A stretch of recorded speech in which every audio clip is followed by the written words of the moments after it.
ನೀವೇನಾದ್ರೂ ಹೊಸದಾಗಿ YouTube channel create ಮಾಡಿದಿರಾ, ಅಕಸ್ಮಾತ್ ಮಾಡಬೇಕು ಅಂತಿದ್ದೀರಾ, ಹಾಗಿದ್ರೆ ಈ ವಿಡಿಯೋ ನಿಮ್ಗೋಸ್ಕರನೇ. ಈ ವಿಡಿಯೋದಲ್ಲಿ ಬಂದ್ಬಿಟ್ಟು ನಾನು ಯೂಟ್ಯೂಬ್ ಸೆಟ್ಟಿಂಗ್ಸ್ ನ ಹೇಳ್ಕೊಡ್ತೀನಿ. ಆ ಸೆಟ್ಟಿಂಗ್ಸ್ ನ ನೀವು ಸಹ ಮಾಡ್ಕೊಂಡ್ರೆ ಸಾಕು, ನಿಮ್ಮ ಚಾನಲ್ ಬಂದ್ಬಿಟ್ಟು ಬೇಗ ಬೇಗ ಗ್ರೋ ಆಗುತ್ತೆ. ವಿಡಿಯೋ ಸ್ಟಾರ್ಟ್ ಮಾಡೋಕ್ಕಿಂತ ಮುಂಚೆ ವಿಡಿಯೋಗಾದ್ರೂ ಲೈಕ್ ಮಾಡ್ಕೊಳ್ರಿ, ಹಾಗೆ ಹೊಸಬ್ರು ನೋಡ್ತಿದ್ರೆ ಪ್ಲೀಸ್ ಸಬ್ಸ್ಕ್ರೈಬ್ ಮಾಡ್ಕೊಂಡು ನೋಟಿಫಿಕೇಶನ್ ಆನ್ ಮಾಡ್ಕೊಳ್ರಿ.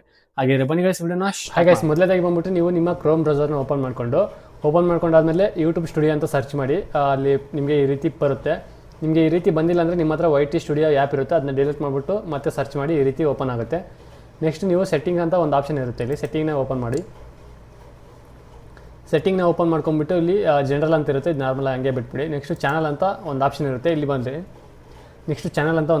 ಇಲ್ಲಿ ಬಂದುಬಿಟ್ಟು ನೀವು ಬೇಸಿಕ್ನ ಸೆಲೆಕ್ಟ್ ಮಾಡಬೇಕಾಗುತ್ತೆ. ಫಸ್ಟು ಇಲ್ಲಿ ಮೊದಲೇದಾಗಿ ನೀವು ಕೀವರ್ಡ್ಸ್ನ ಸೆಲೆಕ್ಟ್ ಮಾಡಿ. ನೀವು ಯಾವ್ದ್ರ ಬಗ್ಗೆ ವೀಡಿಯೋಸ್ ಮಾಡ್ತೀರಾ ಅದ್ರ ತಕ್ಕಂಗೆ ನೀವು ಕೀವರ್ಡ್ಸ್ನ ಟೈಪ್ ಮಾಡಿಕೊಂಡು ಎಂಟರ್ ಮಾಡ್ಕೊಳ್ರಿ. ನಾನು ಇಷ್ಟು ಮಾಡ್ಕೊಂಡಿದ್ದೀನಿ ಆಲ್ರೆಡಿ, ನಿಮಗೆ ಜಸ್ಟ್ ತೋರ್ಸೋಕ್ಕೋಸ್ಕರ ಮಾಡ್ತಾಯಿದ್ದೀನಿ. ನೆಕ್ಸ್ಟ್ ಅಡ್ವಾನ್ಸ್ ಸೆಟ್ಟಿಂಗ್ಸ್ ಹೋಗಿ. ಅಡ್ವಾನ್ಸ್ ಸೆಟ್ಟಿಂಗ್ಸಲ್ಲಿ ಬಂದುಬಿಟ್ಟು ನೀವು ವೀಡಿಯೋಸ್ ಮಾಡ್ತೀರಲ್ಲ, ಆ ಕಿಡ್ಸು ಸಹ ನೋಡ್ಬೋದು ಅಂತ ಒಂದು ಆಪ್ಷನ್ ಕೇಳುತ್ತಿಲ್ಲಿ. ಕಿಡ್ಸು ನೋಡೋಂಗಿದ್ರೆ ಎಸ್ ಅಂತ ಕೊಡ್ರಿ, ಇಲ್ಲಾಂದರೆ ನೋ ಅಂತ ಕೊಟ್ಬಿಟ್ಟು ಮುಂದಕ್ಕೆ ಹೋಗಿ. ನೆಕ್ಸ್ಟು ಕೆಳಗಡೆ ನೋಡೋದಾದರೆ ಆಟೋಮೆಟಿಕ್ ಕ್ಯಾಪ್ಷನ್, ಇದು ಬಂದ್ಬಿಟ್ಟು ನೀವು ವೀಡಿಯೋಸ್ ಮಾಡ್ತೀರಲ್ಲ ಅಲ್ಲಿ ವಾಯ್ಸಲ್ಲಿ ನಿಮಗೆ ಆಟೋಮೆಟಿಕ್ಕು ಕ್ಯಾಪ್ಷನ್ನ ಟೈಪ್ ಮಾಡಿಕೊಡುತ್ತೆ ಇದು. ನೆಕ್ಸ್ಟು ಆಟೋಮೆಟಿಕ್ ಡಬ್ಬಿಂಗ್ ಅಂತ ಒಂದು ಆಪ್ಷನ್ ಇದೆ, ಇದು ಬಂದ್ಬಿಟ್ಟು ನೀವು ವೀಡಿಯೋಸ್ ಮಾಡ್ತೀರಲ್ಲ ನಿಮ್ಮ ಲ್ಯಾಂಗ್ವೇಜಸಲ್ಲಿ ಬಿಟ್ಟು ಬೇರೆ ಲ್ಯಾಂಗ್ವೇಜಸಲ್ಲಿ ಡಬ್ ಆಗುತ್ತೆ, ಇದನ್ನ ಸೆಲೆಕ್ಟ್ ಮಾಡಿಕೊಂಡ್ರೆ. ನೆಕ್ಸ್ಟು ಅಡ್ವರ್ಟೈಸ್ಮೆಂಟ್ ಇದೇನೋ ಅವಶ್ಯಕತೆ ಇಲ್ಲ, ನಿಮಗೆ ಬಿಟ್ಬಿಡಿ. ನೆಕ್ಸ್ಟ್ ಬಂದ್ಬಿಟ್ಟು ಕ್ಲಿಪ್ಸ್ ಬಂದ್ಬಿಟ್ಟು ಇಲ್ಲಿ ಅಲೋ ಕೊಡಿ. ನೆಕ್ಸ್ಟು ಇದು ಆಟೋಮೆಟಿಕ್ ಇರುತ್ತೆ, ಹಂಗೆ ಬಿಟ್ಬಿಡಿ. Let me enhance visual quality ಅಂತ ಇರುತ್ತಲ್ಲ, ಅದನ್ನ ಎನ್ಹಾನ್ಸ್ ಮಾಡೋಕ್ಕೋಸ್ಕರ ಆಪ್ಷನ್ ಕೇಳಿದ್ರೆ ಅದು ಆಟೋಮೆಟಿಕ್ ಕ್ಲಿಕ್ ಆಗಿರುತ್ತೆ, ಕ್ಲಿಕ್ ಮಾಡ್ಕೊಂಡು ಬಿಟ್ಬಿಡಿ. ನೆಕ್ಸ್ಟು ಥರ್ಡ್ ಪಾರ್ಟಿ ಟ್ರೈನಿಂಗ್ ಇದು ಅಲೋ ಕೊಡಬೇಡಿ, ಹಂಗೆ ಬಿಡಿ. ನೆಕ್ಸ್ಟ್ ಬಂದ್ಬಿಟ್ಟು ಫ್ಯೂಚರ್ ಎಲಿಜಿಬಿಲಿಟಿ ಅಂತ ಒಂದು ಆಪ್ಷನ್ ಇರುತ್ತೆ, ಇಲ್ಲಿ 3 ವೆರಿಫಿಕೇಷನ್ ಕೇಳುತ್ತೆ, ನೀವು 3 ಎನೇಬಲ್ ಮಾಡ್ಕೋಬೇಕಾಗುತ್ತೆ. ನೆಕ್ಸ್ಟ್ ಬಂದ್ಬಿಟ್ಟು ಅಪ್ಲೋಡ್ ಡಿಫಾಲ್ಟ್ ಸೆಟ್ಟಿಂಗ್ಸ್ ಅಂತ ಒಂದು ಆಪ್ಷನ್ ಇರುತ್ತೆ ಕೆಳಗಡೆ. ಇಲ್ಲಿ ಹೋಗ್ಬಿಟ್ಟು ಬೇಸಿಕ್ ಇನ್ಫೋ ಅಂತ ಇದೆಯಲ್ಲ, ಇಲ್ಲಿ ಟೈಟಲ್ ಅಂತ ಒಂದು ಆಪ್ಷನ್ ಇರುತ್ತೆ, ಇದು ಬಂದ್ಬಿಟ್ಟು ಹಂಗೆ ಬಿಡಿ. ಯಾಕಪ್ಪ ಅಂದರೆ ನೀವು ಬೇರೆ ಬೇರೆ ರೀತಿಯ ವೀಡಿಯೋಸ್ ಮಾಡೋದ್ರಿಂದ ನೀವು ಆ ವೀಡಿಯೋಸ್ ಮಾಡಿದ ತಕ್ಷಣ ಅಲ್ಲಿ ನೀವು ಟೈಟೆಲ್ಲ ಬರೀಬೇಕಾಗುತ್ತೆ.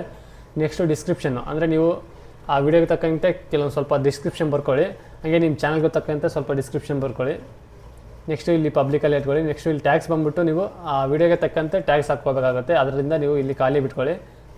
ನೆಕ್ಸ್ಟು ಅಡ್ವಾನ್ಸ್ ಸೆಟ್ಟಿಂಗ್ಸು, ಇದರಲ್ಲಿ ಬಂದ್ಬಿಟ್ಟು ಲೈಸೆನ್ಸ್ ಇದು ನಾರ್ಮಲಾಗಿ ಯೂಟ್ಯೂಬ್ ಸ್ಟ್ಯಾಂಡರ್ಡ್ ಯೂಟ್ಯೂಬ್ ಲೈಸೆನ್ಸೇ ಇರುತ್ತೆ. ನೆಕ್ಸ್ಟ್ ಕ್ಯಾಟಗರಿ ಅಂತ ಒಂದು ಆಪ್ಷನ್ ಇದೆ, ಇಲ್ಲಿ ಬಂದ್ಬಿಟ್ಟು ನೀವು ಯಾವುದ್ರ ಬಗ್ಗೆ ವೀಡಿಯೋಸ್ ಮಾಡ್ತೀರಾ ಇಲ್ಲಿ ನೋಡ್ಬೋದು, ಭಾಳಷ್ಟು ಆಪ್ಷನ್ಸ್ ಇದೆ. ಇಲ್ಲಿ ಕಾಮಿಡಿ ಇರ್ಬೋದು, ಎಜುಕೇಷನ್ ಇರ್ಬೋದು, ಎಂಟರ್ಟೈನ್ಮೆಂಟ್ ಇರ್ಬೋದು. ಅಂದರೆ ನೀವು ಯಾವುದ್ರ ಬಗ್ಗೆ ವೀಡಿಯೋಸ್ ಮಾಡ್ತಿದ್ರೆ ಅದ್ರ ತಕ್ಕಂಗೆ ನೀವು ಇಲ್ಲಿ ಟೈಟೆಲ್ಲ ಹಾಕ್ಕೋಬೇಕಾಗುತ್ತೆ, ಕ್ಯಾಟಗರಿನ ಸೆಲೆಕ್ಟ್ ಮಾಡಬೇಕಾಗುತ್ತೆ. ನೆಕ್ಸ್ಟು ವೀಡಿಯೋ ಲ್ಯಾಂಗ್ವೇಜ್ ಬಂದುಬಿಟ್ಟು ನಿಮ್ದು ಯಾವ್ದು ಇರುತ್ತೋ ಅದನ್ನು ಸೆಲೆಕ್ಟ್ ಮಾಡ್ಕೊಳ್ರಿ. ನೆಕ್ಸ್ಟು ಕ್ಯಾಪ್ಷನ್ ನೋಟಿಫಿಕೇಷನ್ ಇದೆ, ಹಂಗೆ ಬಿಟ್ಬಿಟ್ಟು. ನೆಕ್ಸ್ಟು ಟೈಟಲ್ನ ಯಾವ ಲ್ಯಾಂಗ್ವೇಜಲ್ಲಿ ಬರೀತೀರಾ ಅಂತ ಇಲ್ಲಿ ಆಪ್ಷನ್ ಇರುತ್ತೆ, ಇಂಗ್ಲೀಷ್ ಅಂತಲೇ ಸೆಲೆಕ್ಟ್ ಮಾಡ್ಕೊಳ್ರಿ. ನೀವು ಕನ್ನಡದಲ್ಲಿ ಬರೋದು ಕನ್ನಡ ಅಂತ ಸೆಲೆಕ್ಟ್ ಮಾಡ್ಕೋಬೋದು. ನೆಕ್ಸ್ಟು ಮಾಡ್ರೇಷನ್ ಇದನ್ನ ಬೇಸಿಕಲ್ಲಿ ಇಟ್ಕೊಳ್ಳಿ, ಕಾಮೆಂಟ್ಸ್ ಆನ್ ಮಾಡ್ಕೊಳ್ಳಿ. ನೆಕ್ಸ್ಟ್ ಬಂದ್ಬಿಟ್ಟು ಪರ್ಮಿಷನ್, ಇದು ನಾರ್ಮಲಾಗಿ ಪರ್ಮಿಷನ್ ಆಟೋಮೆಟಿಕ್ ತೊಗೊಂಡಿರುತ್ತೆ. ಇಲ್ಲಿ ಕಮ್ಯುನಿಟಿ ಮಾಡ್ರೇಷನ್ ಇದೆ, ನಿಮಗೆ ಯೂಸ್ ಆಗೋಲ್ಲ, ಲೈವ್ ಮಾಡೋ ಟೈಮಲ್ಲಿ ಮಾತ್ರ ಇದು ಯೂಸ್ ಆಗ್ಬೋದು. ಇಲ್ಲಿ ನೆಕ್ಸ್ಟು ಬ್ಲ್ಯಾಕ್ಡ್ ವರ್ಡ್ಸ್ ಅಂತ ಇದೆಯಲ್ಲ, ಇಲ್ಲಿ ನಿಮ್ಗೆ ಏನಾದರೂ ಬ್ಯಾಡ್ ಕಾಮೆಂಟ್ಸ್ ಏನಾದರೂ ಬಂದರೆ ಅದ್ರ ತಕ್ಕಂಗೆ ನೀವು ಆ ಕಾಮೆಂಟ್ನ ನೀವು ಟೈಪ್ ಮಾಡ್ಕೊಂಡ್ರೆ ಸಾಕು, ಅದು ನಿಮಗೆ ಕಾಣೋದಿಲ್ಲ. ನೆಕ್ಸ್ಟು ಕ್ರಿಯೇಟರ್ ಡೆಮೋಗ್ರಫಿ, ಇದು ಬಂದ್ಬಿಟ್ಟು ನೀವು ಮಾಡಿದ್ರೆ ಮಾಡ್ಬೋದು, ಇಲ್ಲಾಂದರೆ ಹಂಗೇ ಬಿಡ್ಬೋದು, ಇದು ಸಹ ಸ್ಕಿಪ್ಪಬಲ್. ನೆಕ್ಸ್ಟು ಪ್ರಮೋಷನ್ಸು, ಇದು ಸಹ ನಾರ್ಮಲಾಗಿ ಇರುತ್ತೆ. Next agreements ಇಲ್ಲೇನಿರಲ್ಲ. ನೆಕ್ಸ್ಟ್ ಬಂದುಬಿಟ್ಟು ನೀವು ಸೆಟ್ಟಿಂಗ್ನ ಇಲ್ಲಿ ಒಂದು ಆಪ್ಷನ್ ಇರುತ್ತೆ, ಕಸ್ಟಮೈಸೇಷನ್ ಅಂತ. ಮೊಬೈಲಲ್ಲಿ ಬ್ಯಾನರ್ ಇಮೇಜ್ ಅಂತ ಒಂದು ಆಪ್ಷನ್ ಇರುತ್ತೆ, ಇಲ್ಲಿ ನಿಮ್ಮ ಚಾನಲ್ನ ಬ್ಯಾನರ್ನ ಸೆಲೆಕ್ಟ್ ಮಾಡ್ಕೋಬೋದು, ಕ್ರಿಯೇಟ್ ಮಾಡ್ಕೊಂಬಿಟ್ಟು. ನೆಕ್ಸ್ಟು ಇಲ್ಲಿ ನಿಮಗೆ ಗೊತ್ತಿರ್ಬೋದು, ಇಲ್ಲಿ ಲೋಗೋನ ಸೆಲೆಕ್ಟ್ ಮಾಡ್ಕೋಬೇಕು, ಪಿಕ್ಚರ್ಸು. ನೆಕ್ಸ್ಟು ನಿಮ್ಮ ಚಾನಲ್ ನೇಮು, ಕೆಳಗಡೆ ಡಿಸ್ಕ್ರಿಪ್ಷನ್ ಇರುತ್ತೆ, ನಿಮ್ಮದು ಅಬೌಟಲ್ಲಿ ಬರುತ್ತಲ್ಲ, ಅದನ್ನ ನೀವು ಏನು ಬೇಕೋ ಅದನ್ನ ನೀವು ಟೈಪ್ ಮಾಡ್ಕೋಬೋದು. ನಿಮ್ಮ ಚಾನಲ್ಗೆ ತಕ್ಕಂತೆ ಸ್ವಲ್ಪ ಲೈನ್ಸಲ್ಲೇ ಬರ್ಕೊಳ್ಳಿ. ಇಷ್ಟು ಸೆಟ್ಟಿಂಗ್ಸ್ನ ಮಾಡ್ಕೊಂಡ್ರೆ ಸಾಕು ಗೈಸ್, ನಿಮಗೆ ಒಂದೊಳ್ಳೆ ಬೆಟರ್ ರಿಸಲ್ಟ್ ಸಿಗ್ಬೋದು. ಅಂದರೆ ನಿಮ್ಮ ಚಾನಲ್ಲು ಬೇಗ ಗ್ರೋ ಆಗೋಕ್ಕೆ ಚಾನ್ಸಸ್ ಇರುತ್ತೆ.